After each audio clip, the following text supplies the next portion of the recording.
Hi అండి, నమస్తే. Welcome to Shehnaz cooking style. ఈరోజు వీడియోలో చాలా ఈజీగా చేసుకునేటటువంటి చిట్టి చిట్టి పప్పు చెక్కల్ని ఎలా తయారు చేయాలో చూపించబోతున్నాను. పిల్లలైతే చాలా బాగా ఎంజాయ్ చేస్తారు. అలాగే పెద్దవాళ్ళకి చేయడం చాలా తేలికనమాట. ఎక్కువ శ్రమ లేకుండా ఈ చిట్టి చిట్టి పప్పు చెక్కల్ని చాలా ఈజీ ప్రాసెస్లో ఎలా తయారు చేయాలో చూసేద్దాం పదండి. దీనికోసం ముందుగా స్టవ్ ఆన్ చేసుకొని పిండి కలుపుకోవడానికి వీలుగా గిన్నెను కానీ కడాయిని కానీ పెట్టుకోవాలి. ఇందులోకి 1 కప్పు బియ్య పిండికి 1 కప్పు నీళ్ళ చొప్పున మనం ఎన్ని కప్పులైతే తయారు చేసుకుంటామో అన్ని కప్పులు ఇలా కొలిచి నీళ్ళని వేసుకోవాలి. నేనైతే ఇక్కడ 1 కప్పు బియ్య పిండి వేస్తున్నాను కాబట్టి 1 కప్పు నీళ్లు కొలుచుకొని వేసుకున్నాను. నీళ్లు ఈ విధంగా మరిగిన తర్వాత ఇందులోకి రుచికి తగిన విధంగా ఉప్పు వేసుకోవాలి. తరువాత ఇందులో 1 స్పూన్ నూనె కానీ నెయ్యి కానీ లేదంటే వెన్న అయినా సరే వేసుకోవచ్చు. ఇలా వెన్న వేసి కరిగిన తర్వాత ఇందులోకి 1/2 స్పూన్ వరకు వాము వేసుకోవాలి. దీంతో పాటు 2 స్పూన్ల వరకు నువ్వులు కూడా వేసుకోవాలి. అలాగే రుచికి తగినంత కారం కూడా వేసుకొని ఒకసారి వీటన్నిటిని కలుపుకోవాలి. ఇలా కలుపుకున్న తర్వాత ఇందులోకి మనం తీసుకున్నటువంటి బియ్యపు పిండిని వేసేసుకొని ఈ పిండి మొత్తాన్ని కలుపుకోవాలి. అయితే పిండి వేసేటప్పుడు మనం ఇక్కడ మంటని సిమ్లో ఉంచుకొని వేసుకోవాలి. పిండి మొత్తం వేసి కలిపేసుకున్న తర్వాత స్టవ్ ఆఫ్ చేసేయాలి. అయితే ఇక్కడ పిండి ఉండలు కడుతుందని మనకి ఎటువంటి భయము అవసరం లేదు. నిదానంగానే పిండిని కలుపుకోవచ్చు. ఈ విధంగా పిండిని కలిపేసుకున్న తర్వాత ఈ పిండిని కొద్దిగా చల్లారనివ్వాలి.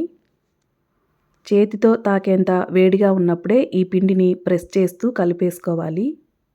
ఈ పప్పు చెక్కలకి పిండి అనేది కొంచెం గట్టిగానే కలుపుకోవాలి. అందువల్ల ఇందులో నీళ్ళేమీ వేయకుండానే పిండిని కలుపుకోవాలి. 1 కప్పు బియ్యపు పిండికి 1 కప్పు నీళ్లు సరిగ్గా సరిపోతాయి. అందువల్ల పిండిని ఈ విధంగా ప్రెస్ చేస్తూ కలుపుకోవాలి. ఇక్కడ వీడియోలో చూపిస్తున్న విధంగా పిండిని ఈ విధంగా గట్టిగా కలుపుకొని పెట్టుకోవాలి. ఇప్పుడు చేతులకి కొంచెం ఆయిల్ అప్లై చేసుకొని ఈ పిండిలోంచి చిన్న చిన్న ముద్దలు తీసుకొని మనము పప్పు చెక్కల్లాగా చేత్తోనే ప్రెస్ చేసుకోవచ్చు.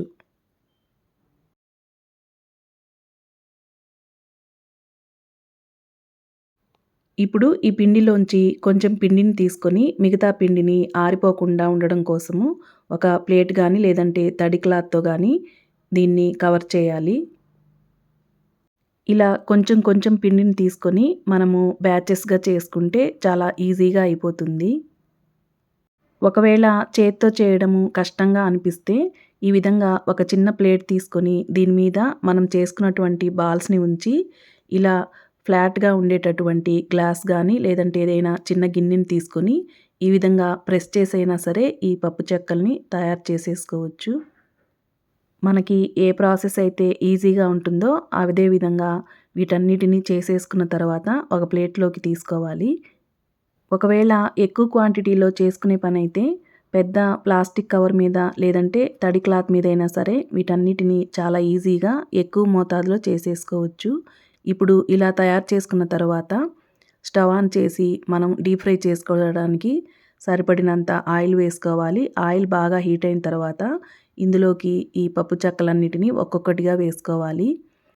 ఇవన్నీ వేసిన తర్వాత మంటని మీడియం ఫ్లేమ్లో ఉంచి ఫ్రై చేసుకోవాలి. ఈ ఆయిల్లో సరిపడినన్ని మాత్రమే వేసుకొని వీటిని కలుపుకుంటూ ఫ్రై చేసుకోవడం వల్ల ఇవన్నీ ఈవెన్గా ఫ్రై అవుతాయి.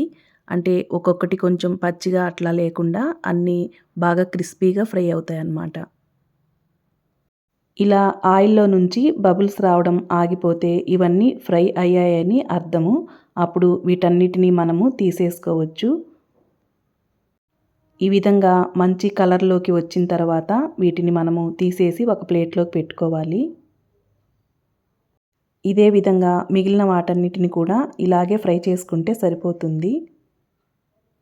ఇలా తయారు చేసుకున్న వీటన్నిటిని చల్లారిన తర్వాత ఏదైనా ఎయిర్ టైట్ డబ్బాలో వేసుకొని స్టోర్ చేసుకుంటే మనకి 2 వారాల పాటు నిల్వ ఉంటాయి.